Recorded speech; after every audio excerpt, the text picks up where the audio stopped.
early morning sunlight is your best opportunity to set the stage for sleeping deep and well at night. Yeah. And now we understand that those retinal pathways in the early morning stimulated by the particular blue that's there at when the sun is low in the sky, sunset, sunrise, it goes through particular retinal pathways that then helps modulate hormonal surges through the day, including early morning cortisol, which has been linked with lower depression rates, and early evening rise in melatonin, which we know promotes deep and restful sleep. It also, that early morning sun has been shown to help regulate dopamine and sex hormone pathways. So, wow, just free early morning light, 10, 15 minutes, and resetting that clock. Ayurveda talks a lot about the clock and the circadian clock. There's times of day where doshas are active. I don't want to be too technical, but, again, there's this quality of a profound understanding. And when the pandemic first came out, there was a position paper from Harvard Sleep Lab that read like an Ayurvedic textbook. And they basically said, what we believe will give you the best sleep, because everyone's schedules are disrupted, was early morning light, exercise every day. And the other thing that's very consistent, which is actually spoken of pretty profoundly in Ayurveda, is a routine that's rhythmic.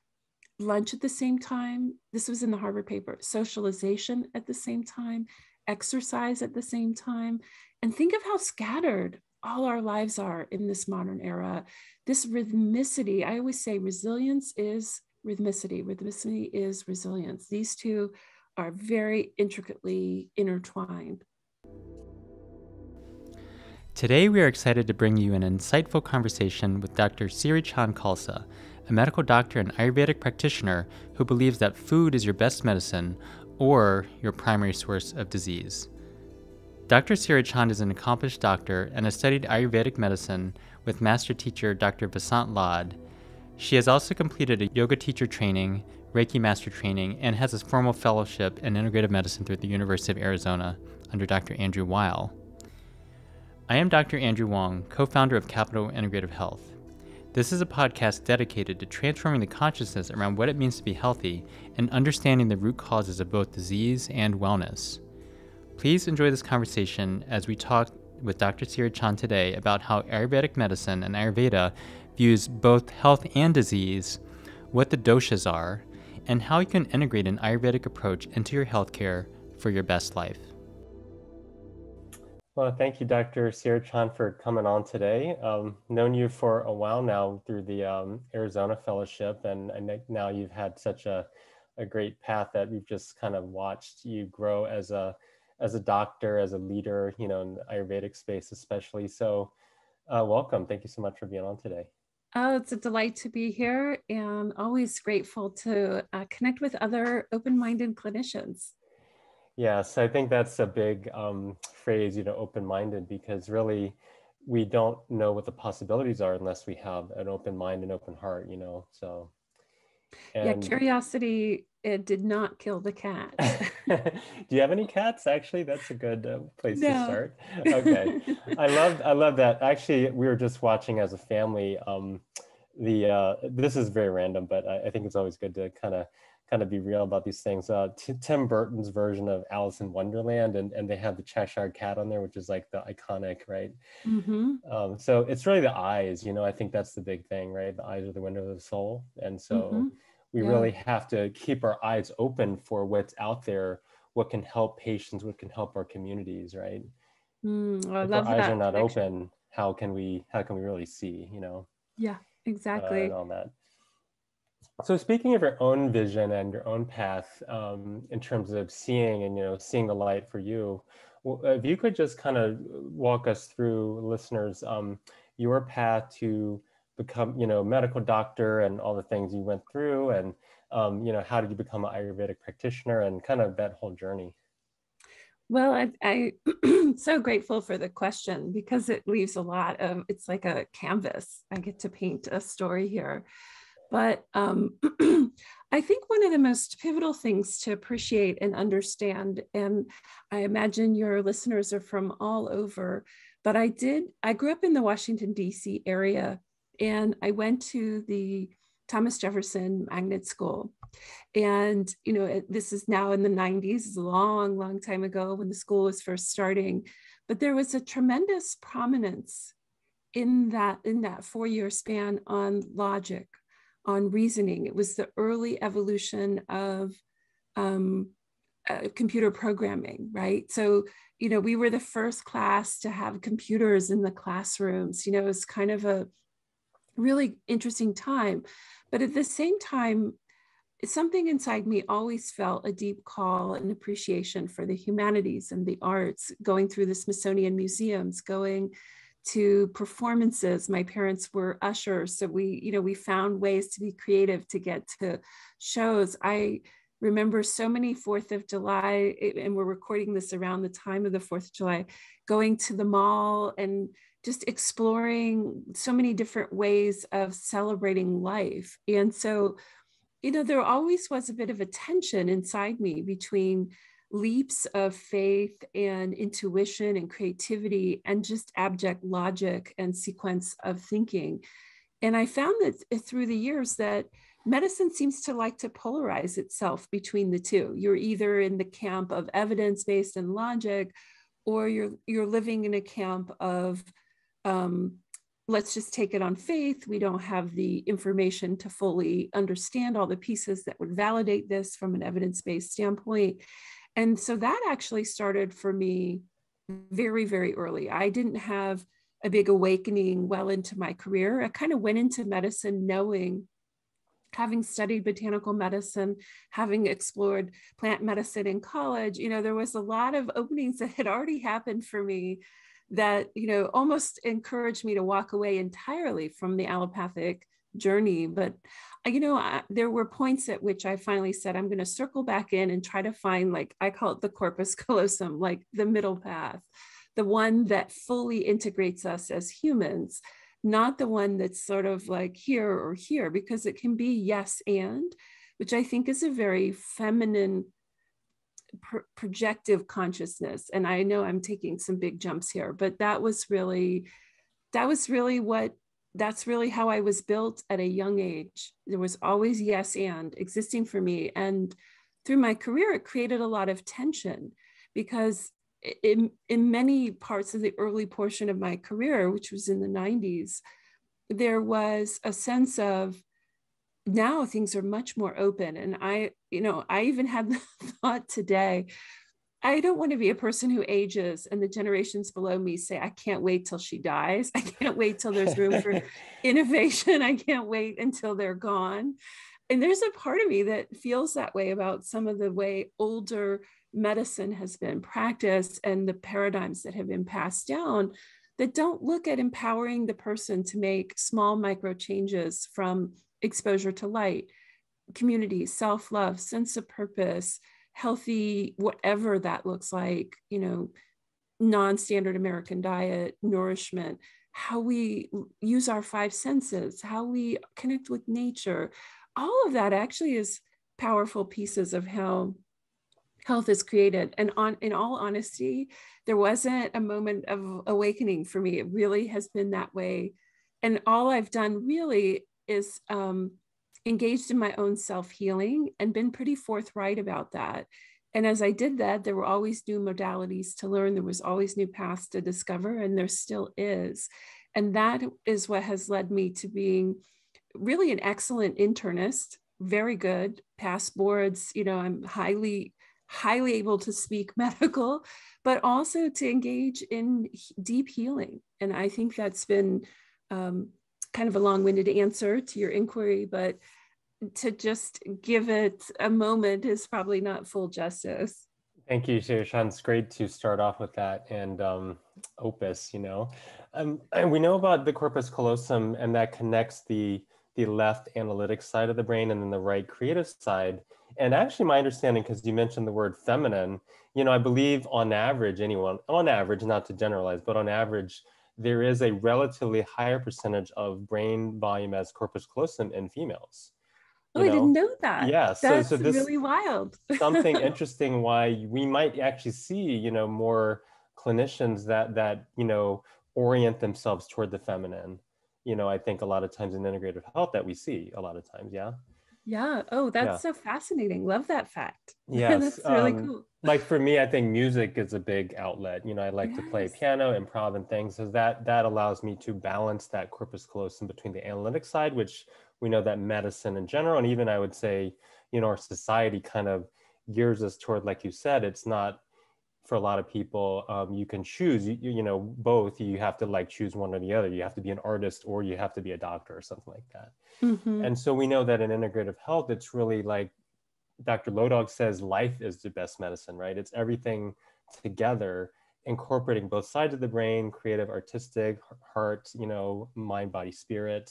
And I believe that's where Ayurveda comes in. If you want to kind of talk with our listeners here about Yeah. what is Ayurvedic medicine?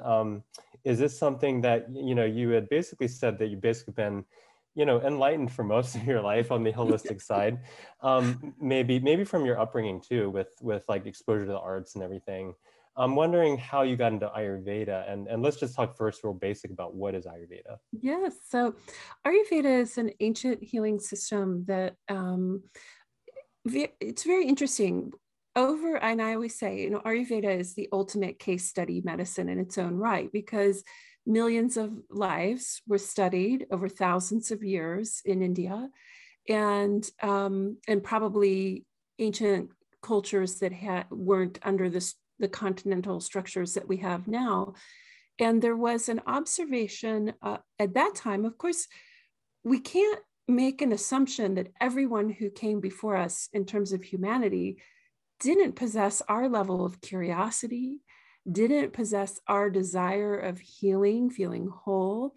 So we have to say that perhaps these older systems, when people were alive, albeit without some of the modern conveniences, they had a very dedicated study of health and healing that we maybe ignorantly say there's no validity because I've only heard a little bit about it. And I encounter a lot of cultural bias, meaning people make statements about it that I think are actually quite xenophobic and say, oh, there's no evidence or it's all malarkey. And I'm like, do you actually know what Ayurveda is? I mean, like, I don't think you do. I don't think you've actually even done anything more than looked at some document that talks about Vata, Pitta, Kapha.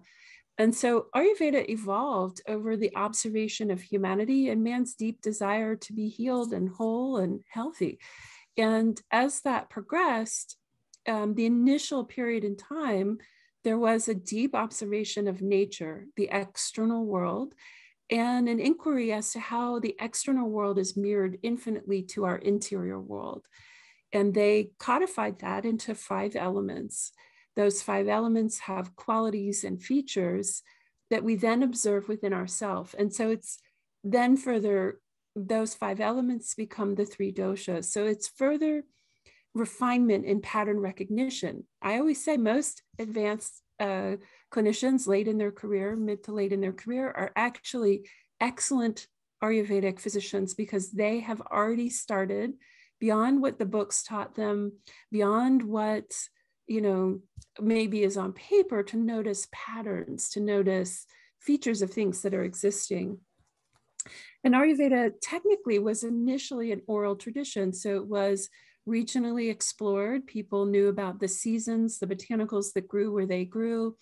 And it was shared as a spoken process between student to teacher.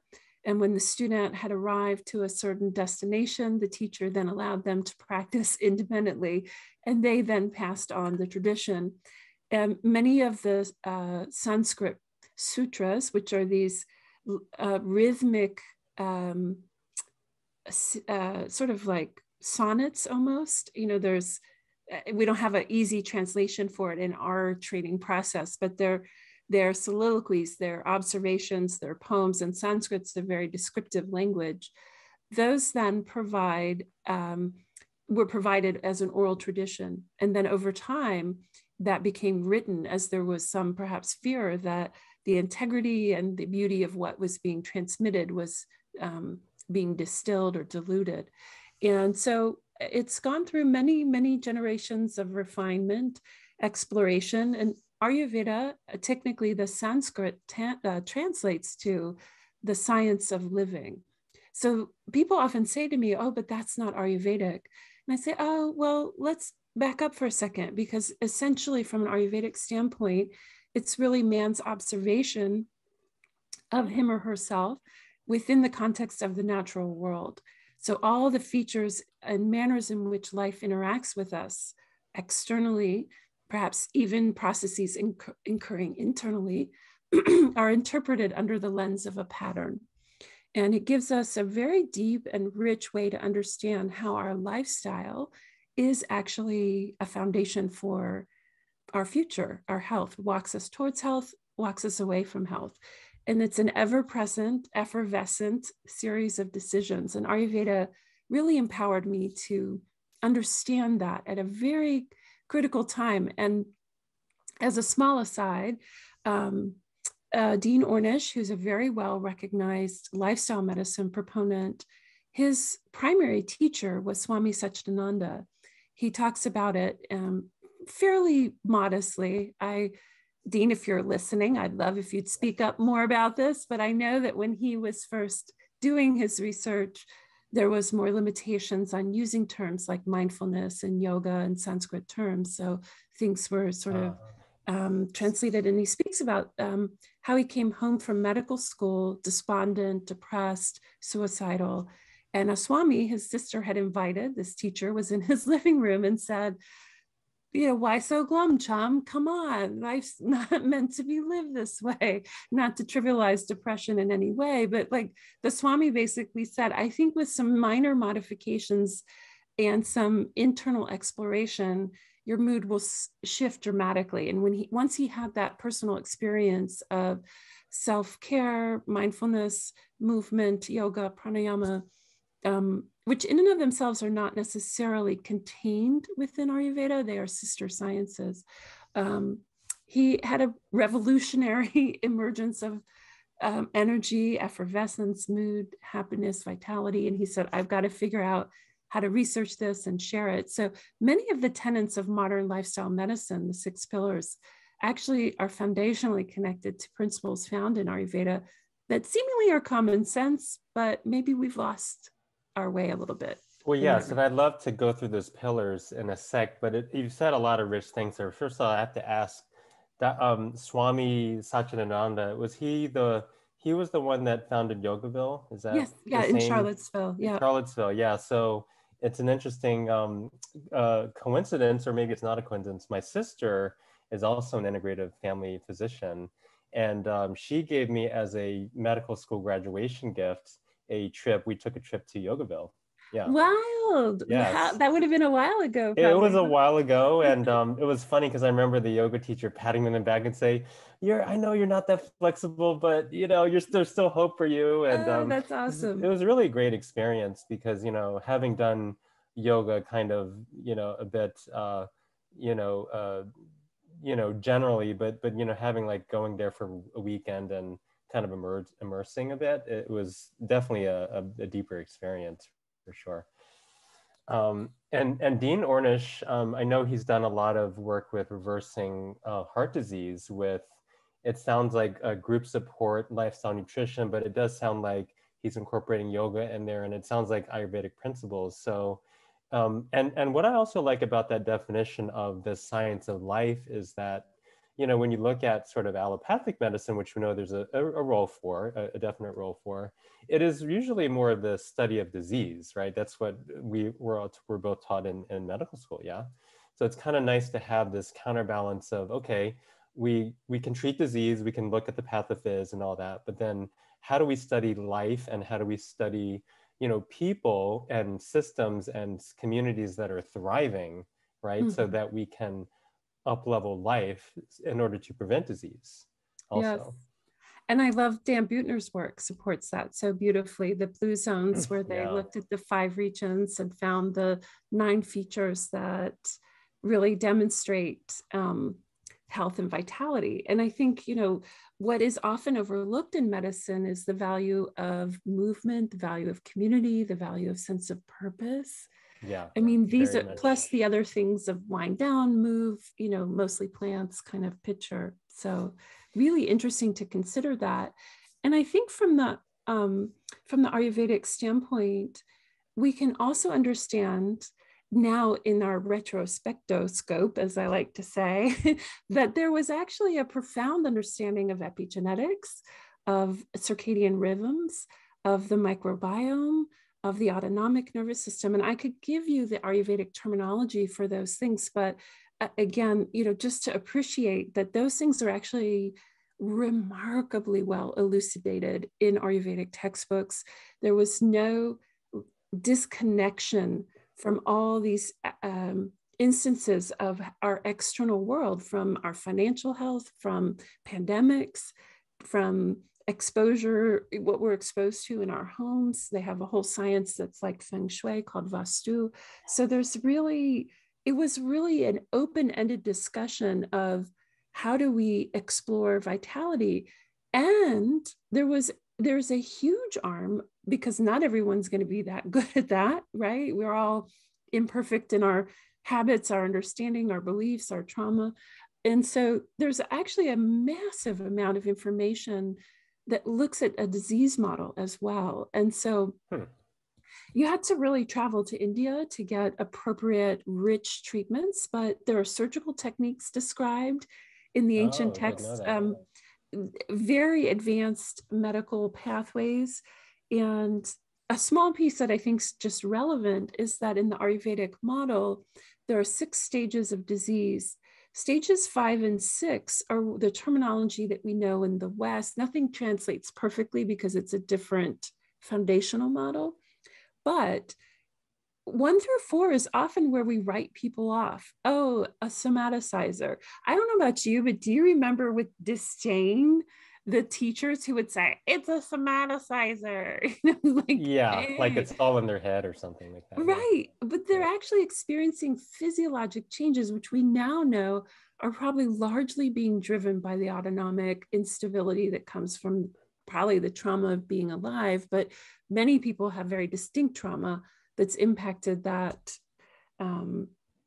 those pathways of internal expression. I always say we think about that. Oh, I learned in medical school, rest and digest, but how actually important is it for the parasympathetic to be online for digestion?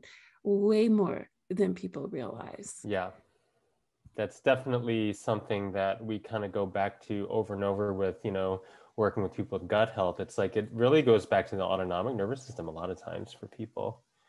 Yeah, that is vata in a lot of ways, managing vata. Kind of an overactive vata dosha. Yeah, so vata is in excess due to, I'll tell you something very interesting, because I focus a lot on clinician health. My focus at this stage of my career has really been devoted to supporting clinicians who are experiencing various stages of burnout or career redefinition or interest in Ayurveda and lifestyle medicine. And in Ayurveda, there's a tenet that says suppression of natural urges will increase vata unfavorably. So the natural urges are sneezing, coughing, peeing, pooping, eating, sleeping, ejaculation, sexuality. And I think about every physician I know has pretty much learned how to bypass the need to pee, the need to poop, their thirst, and their ability to eat for very extended periods of time. So just inherently, when we look at burnout, if we think about burnout from an epigenetic or an Ayurvedic standpoint, there's actually, I often hear people say, oh, well, burnout, do your thought work. I think it's, matter over mind in the sense, not mind over matter. Yeah. We have to understand that the matter has changed. Physiologic, epigenetic changes have happened due to the long-term insult of being unaligned with our natural states as clinicians. I saw that on your website, which we'll go over later. It's so brilliant, because it is something I think we kind of jump to in society as like just willpower and let's just kind of power through it. But there's a body effect that's happened over probably years and decades of burnout for a lot of people. Exactly. And that's why it's difficult to treat, actually, because what happens a lot of times is if people burn out so severely that they step away, And then there's a natural intelligence that emerges that is self-care. They believe it is then the thought work or the psychiatry or perhaps as needed medication that's helping them. But in reality, it's sleeping better, pooping, peeing when they need to, nourishing themselves when they're hungry, being in nature, connecting with family and community. These all are epigenetic things. And by epigenetics, for those that may not be as familiar, these are the mechanisms that are largely telling cells to do the things, the machinery that inherently is there. Yes, make this hormone. Yes, make this neurotransmitter, make this protein receptor to facilitate these connections. It's a really complicated thing. This whole business here of our humanity is still pretty miraculous. And the more I know, absolutely, the less I know. Yeah, it's humbling, right, to kind of get the full picture of what's going on. Let's talk real broad about Ayurvedic principles. So what are your kind of general, those 6 principles that you had mentioned there? Yeah, so these are 6 principles that are also the foundations of lifestyle medicine. So number 1 is form and maintain relationships. So, and in Ayurveda, we actually look at that as first relationship to self, right? This constant inner fine tuning of how do we become more compassionate? And the Ayurvedic terminology that I particularly like is there's a state of consciousness that's sort of mundane, gets us through the busyness of life. And there's also a state of consciousness that's a little bit more focused on serving others, that's finding roots of connection and collaboration, that's community oriented, not dominion over others. And I think that this quality of how to form and maintain relationships, we've actually kind of dropped the ball on that in our modern culture. But we also know from scientific literature that isolation for people as they age, loneliness, is an independent risk factor almost as potent as smoking. So for mortality and complications and even death. So this is actually this piece of forming and maintaining community is profoundly explored within the textbooks. Improving sleep. So sleep and circadian rhythm are integrated very profoundly into Ayurveda. And I'm a big fan, I think you are as well, of Andrew Huberman's work. And he's a neuroscientist with a focus on the retinal pathways, ophthalmology kind of angle. He talks a lot about, and I used to say this to my patients, at that point in time, it was a little bit like, what are you talking about? But with his body and things he's talking about, it makes so much more sense from a physiologic standpoint. But I used to say to patients, early morning sunlight is your best opportunity to set the stage for sleeping deep and well at night. Yeah. And now we understand that those retinal pathways in the early morning stimulated by the particular blue that's there at when the sun is low in the sky, sunset, sunrise, it goes through particular retinal pathways that then helps modulate hormonal surges through the day, including early morning cortisol, which has been linked with lower depression rates, and early evening rise in melatonin, which we know promotes deep and restful sleep. It also, that early morning sun has been shown to help regulate dopamine and sex hormone pathways. So, wow, just free early morning light, 10, 15 minutes, and resetting that clock. Ayurveda talks a lot about the clock and the circadian clock. There's times of day where doshas are active. I don't want to be too technical, but, again, there's this quality of a profound understanding.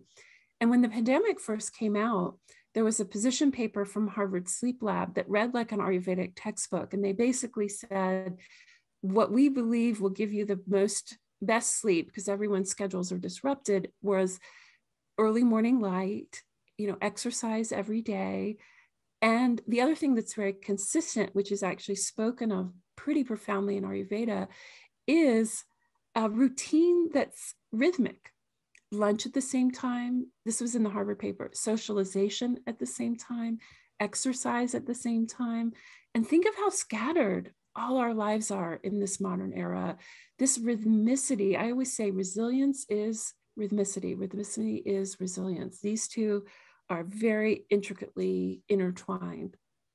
The third thing is avoid risky substances. And I think this one is a little bit clearer, but as integrative providers, we also know endocrine disruptors, right? All the things in our environment, in our water, in our food, glyphosate, that are inherently, unknowingly to many.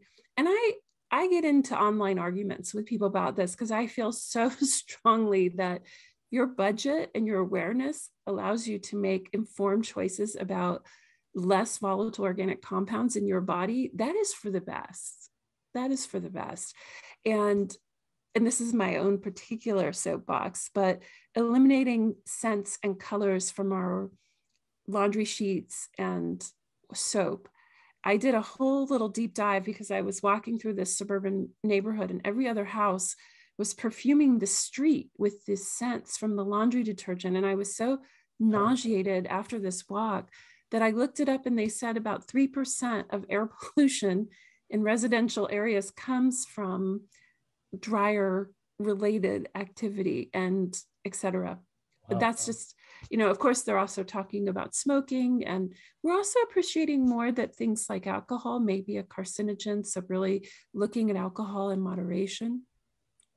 So those are the three. And then I'll pause for a sec and see if you had a question, and then I'll do the second three if there's any. I did want to take a little bit of a deep dive into the three doshas because you had mentioned the doshas for circadian rhythm. So if you could just explain that a bit, and maybe those areas where they're more prevalent during the day. Yeah, sure. So the way that we think about the circadian rhythm, and again, sort of sleep, is we have the three doshas. So for those of you listening, we have a Vata, Pitta, and Kapha. And this is not medical advice, but if you went to Ayurveda.com, there's a little sheet you can fill out to explore a little bit more, because that's the most common question I get. What are my doshas? And I always say, it's a little more complicated, but I'll go ahead and offer that as a resource because people may be curious, which is my primary dosha. But we have to appreciate that we have a way that we existed in sort of our genetic relationship to ourself. It's sort of our genotype. And then we have a way that our genes are being expressed, the epigenetic phenomena, our phenotype. And so in Ayurveda, we say there's a prakruti and vikruti, who we were at the beginning, where our perfect health is, and where our states of imbalance are. Vikruti is our current state of imbalance. So when people do those forms, there's often a little confusion, like, well, but I think I'm this, but then if I this, then that. And so just to point out that sometimes when you do those forms, it's ideal to think back to answer the questions to a state when you were probably closest to your best health. So small digression. So when we think about the doshas are a way that we connect to patterns and interpret them. So when we think of the three doshas, we have Vata, Pitta, and Kapha. Vata is the air and ether element. Pitta is fire and water. And Kapha is water and earth. And we are all a combination of that. So think of Audrey Hepburn, this skinny mini Vata, as my teacher said, air and ether, the bones are thin. Then we think of The Rock, Dwayne Johnson, right? This is Kapha. He's got a lot of earth element. He's solid, he's dense, he's contained, he's heavy. And so even we can appreciate that what they were doing was basically just observing differences in human constitutions. So doshas. Do you have a pitta? Do you have a pitta example? Yeah, so I think Ryan Reynolds is a great Ryan Reynolds. Yeah. I try to use movie stars because people know them. Yeah. That's funny. But Ryan Reynolds, he's kind of snarky. He's got a little bit of fire in him. A little fiery. Okay. Yeah. And typically his build is sort of middle of the road build. He's not super bulky, but he's not super thin. Okay. There's a bit of a hothead in there. The fire element, the hot and sharp qualities. Okay. So the doshas actually exist in all of us, all three doshas, and they have primary functions. So this is where it gets sometimes just a little bit like if you haven't studied it. But when we talk about different times of the day, we're saying those aspects that are the primary features of those doshas are more active. And the best example I can give to this, and I'll just relay those times briefly, but the kapha time of day is 6 to 10, and this is AM, PM. The vata time is 2 to 6 AM, PM, and the pitta time is 10 to 2 AM, PM. So when we think about, I'll go through each of them. So vata is the air and ether element. And we think about air and ether as our creativity, our connection to what's vast, to what's beyond us. And oftentimes we can be a little spacey in that 2 to 6 time per day, right? So vata balancing activities can sometimes be helpful in the sense that there's a dinacharya, which is the daily routine recommended in Ayurveda. It's often recommended to be up with a meditation practice of some kind, pranayama, yoga, meditation, mindfulness, before 6 a.m. So this gives that 2 to 6 time where vata is active in the early morning, enhanced meditation, 2 to 6 a.m. Yes. Yeah. Okay. So usually AM, before the sun is up or something. Before the sun is up. And then if we think about this again from, say, a pitta standpoint, the pitta is active from 10 to 2 a.m. p.m. So this is why, and interestingly, it's in Sachin Panda's work, who does a lot on circadian rhythm. It was in the, it's not talked about in the lifestyle medicine curriculum, but also I believe the Harvard group looked at it, but largest meal when the sun or when pitta is high in the sky. So we are a little upside down. We often eat our largest meal when the sun is set. So that midday meal, if it's possible to be the larger one, we have more of our, in the Ayurvedic terminology, agni, or digestive capacity, digestive fire. The other way to kind of conceptualize this is that they also said the 10 p.m. to 2 a.m. is a time when we digest the day. But if we stay up past about 10 p.m., charting, computer time, engaging, we get that second wind. So instead of diverting the energy to its appropriate physiologic, we are diverting it into an intellectual. So there's a lot of mental energy for pitta. So you can see how it's very nuanced in its own right. And so particular people with more prominence of one dosha or another might be more prone to that. So pitta predominant, which is the preponderance of physicians, because literally sadhaka pitta, so subdosha of pitta, is responsible for the metabolism of information and the how much information we consume as in our pre-med days and our med school residency is vast. And you really just aren't drawn to this field if you can't metabolize information you don't make it. And that's okay. You're not going to be happy in it either. So, right. It is a lot. Yes. It is. And so this quality, a lot of physicians have a bright, luminous sort of intellect, but I always encourage them to recognize the heart. It can be linked to that or alienated from that. And that's often a dilemma. So this concept of rhythmic qualities through the day, there's also times for all the organs. I don't have that memorized off the top of my head, but we just begin to appreciate that certain times of day, certain doshas will be more active, which means that we can lean into that, support the body, or we can be separated from that almost in an ignorance to where health is. And there's some data that, scientifically would support rhythmic movement through physiologic function in the day. I'd love to see a lot of refinement around that. I think it would be really fascinating. I think wearables are going to start to give us all kinds of information once they're gathering more than just glucose and heart rate variability. Yeah, thank you. Well, I think the rhythmicity, like you said, creating resilience and vice versa, it does sound like when you look at those blue zones, they not only have community and connection, but they do have a rhythm to their day. Yeah, and that's It's almost like predictable. So it's like really reassuring to the body. Yeah. And I think it takes calories. We always say calories and it's like an abstract thing, but like it takes energy to like reorganize the day every day. Yeah. Like if we had to redo our schedule, schedule different every day. Yeah, it is. Exactly. It is definitely. Well, let's go to part 2 of Sure. lifestyle, the other 3. So number 4 is healthful eating. These again are the lifestyle medicine pillars. So healthful eating, whole food, plant-based food. And, I think we're starting to appreciate that vegetables don't need to be vilified, that they actually prolong vitality. The way that I conceptualize this, and this is actually a very broad conversation, but probably the area of my career I've put the most focus is on, I'm interested in all these pillars, but food has been the one I wanted to be a chef, and then I went into medicine. So it's been, you are a chef. You are a chef. That's true. But that's been the push-pull for me. Yeah.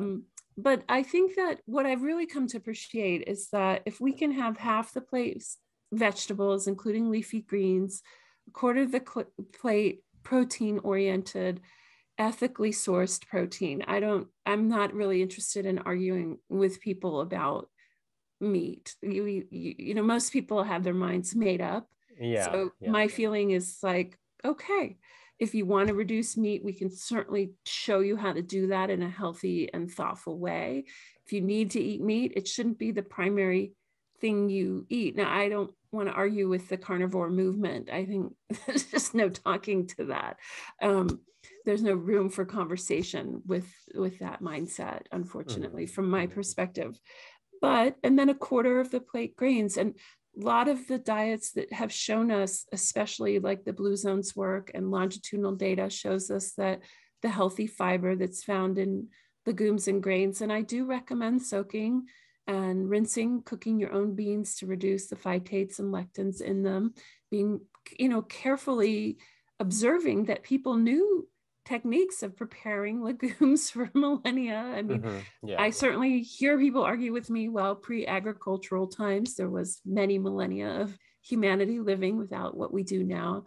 But at any rate, I digress. So really, at the end of the day, I like to think of the power plate, half veggies, a third of that leafy greens, 1/4 grain, 1/4 protein source. And if you want to do 3/4 plate veggie and no grain, that's fine. That's fine too. You just have to be careful in your approach. I think a lot of people, just to go more onto nutrition, because I am like you, I'm a foodie, and my dad owned a restaurant, so I'm very into food.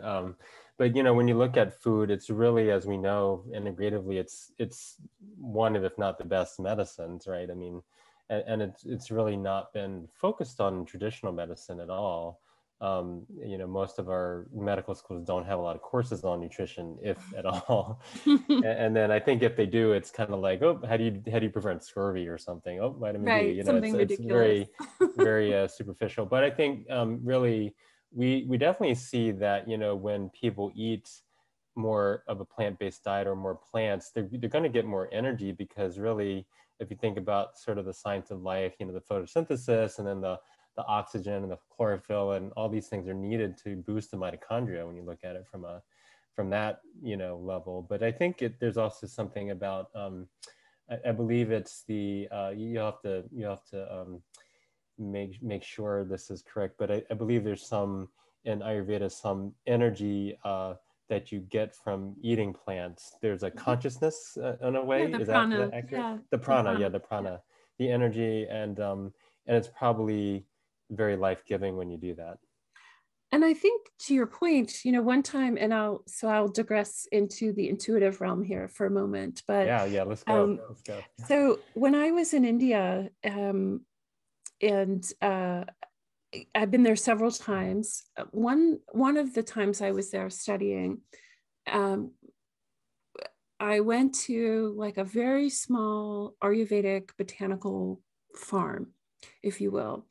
And the botanical keeper, it was like, I remembered the episode of E.T., remember E.T. was like this incredible botanical wizard. Like, I just felt like I'd met this otherworldly being who had this incredible non-worldly knowledge of plants. And the relationship was so synergistic. You could feel this individual moving through the gardens and the botanicals with such fluidity. I was so enthralled by my time there, to have such a profound respect for the botanical names, the science, and the metaphysics, the principles that reside.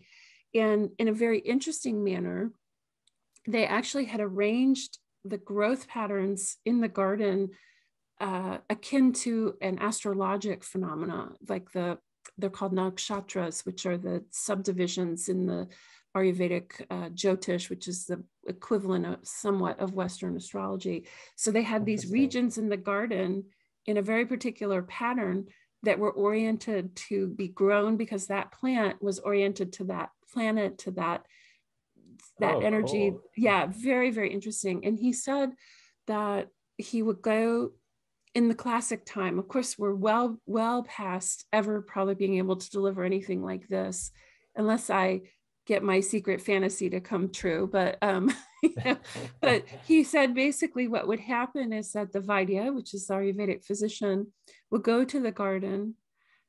Someone would come for healing. They would go to the garden and tell the garden, the plant, so-and-so is here. This is what we need. And ask the plants to make what they needed to make to support the healing of this human.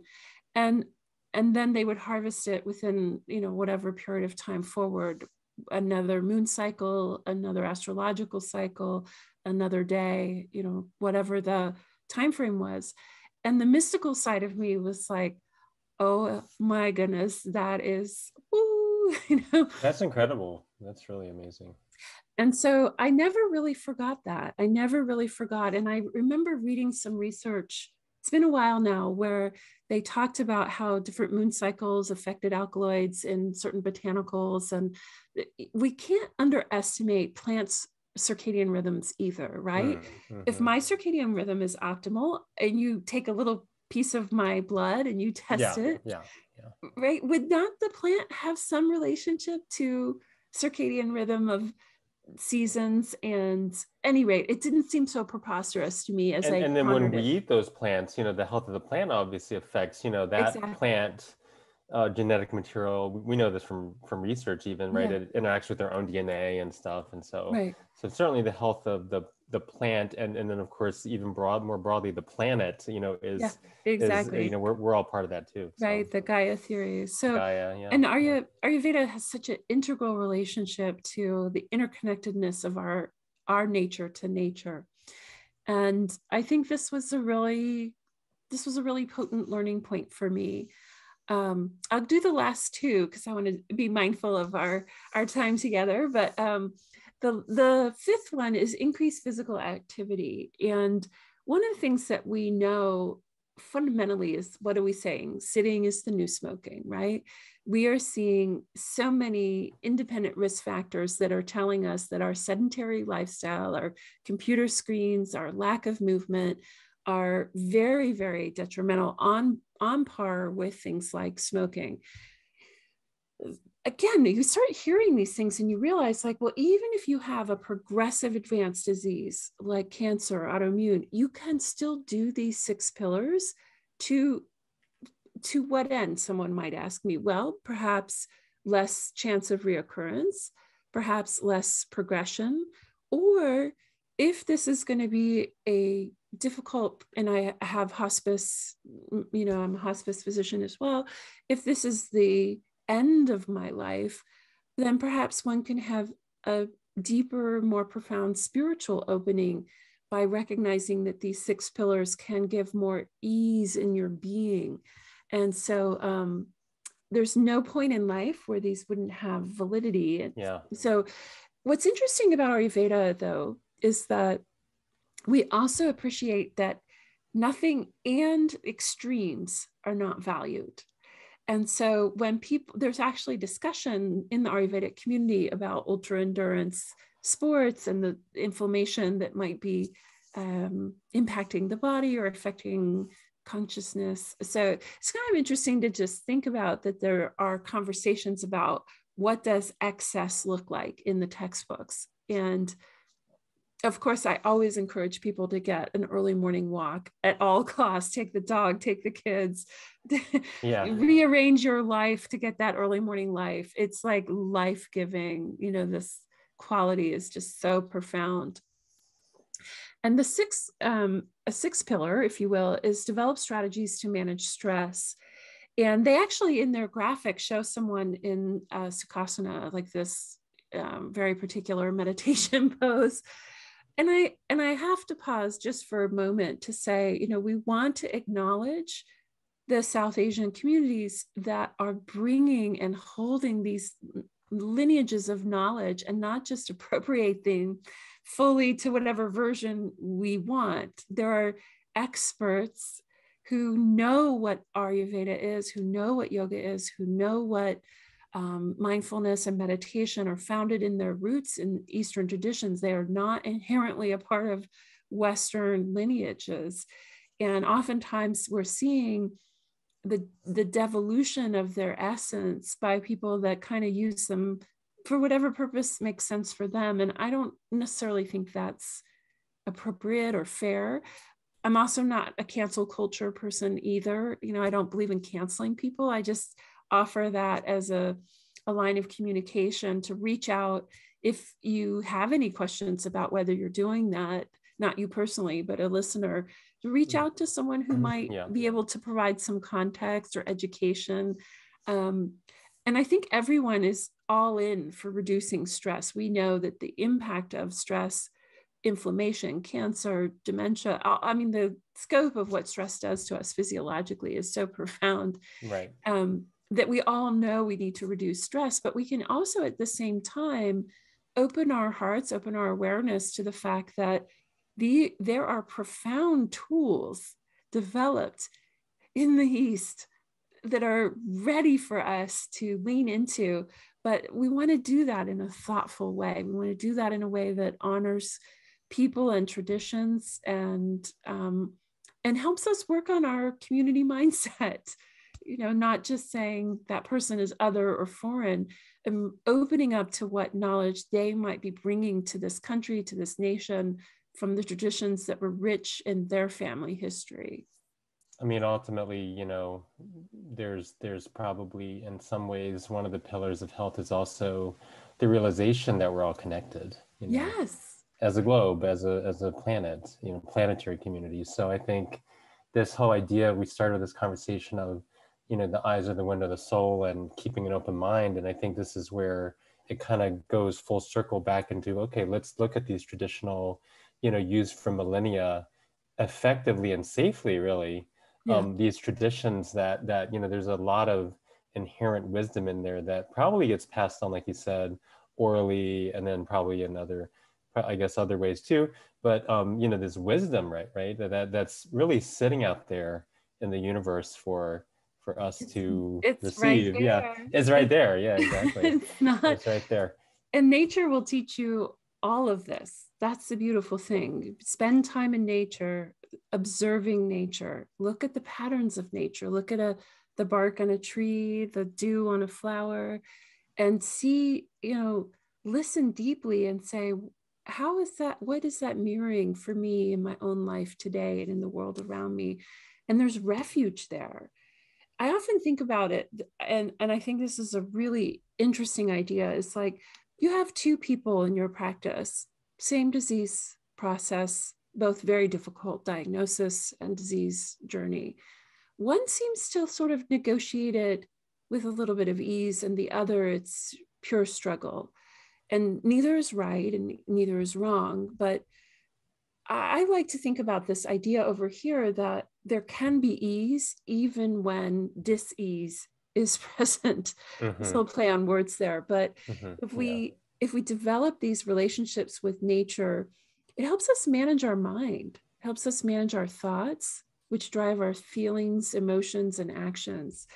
And nature, in Ayurvedic terminology, is considered sattvic. It takes us to higher realms of awareness.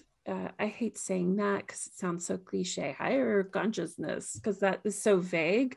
But by that, I mean, that's the terminology that's tossed around. But by that, I mean the ability to redirect thoughts with ease, responding, not reacting when a thought emerges, and saying, I'm not that thought. I don't have to engage in that thought. I don't have to believe that thought. That thought might in fact be a lie.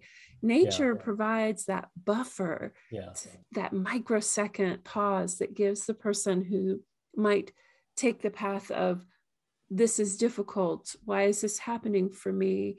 how do I get out of this situation? Why am I always in this situation? To a state of this is what is. What can I want to say, Sirichand, that you're such a fountain of knowledge on Ayurveda here.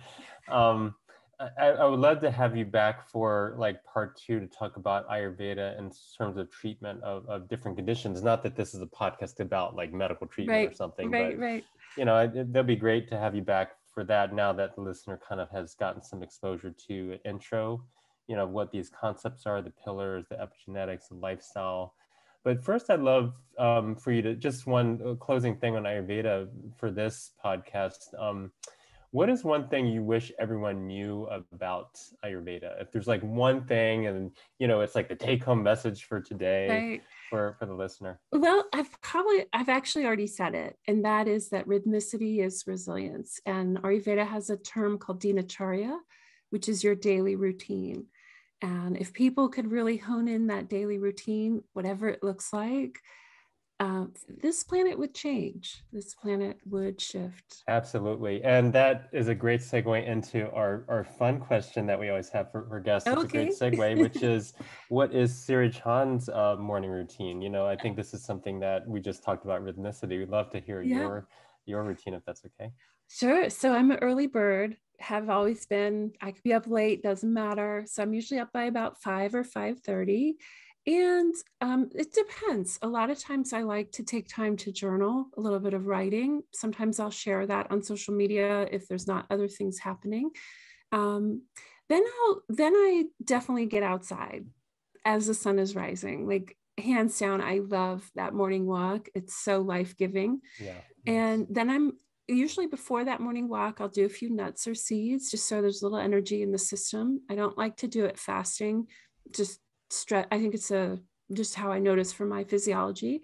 Yeah. I do a little bit of hydration before the walk. Then I come back and I do one of these guys, which you can't see too well, but it's a ball glass jar that's I don't know, it's about 800 milliliters. It's a quart, I think. Are we doing warm water? That's so usually the warm.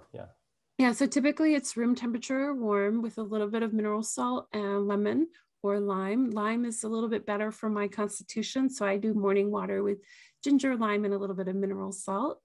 And then it sort of depends from there. Sometimes there's some meditation, pranayama. There's usually a self-care routine that uses Ayurvedic body products that I do more in the evening. But if I've missed that, I'll do a little bit in the morning too.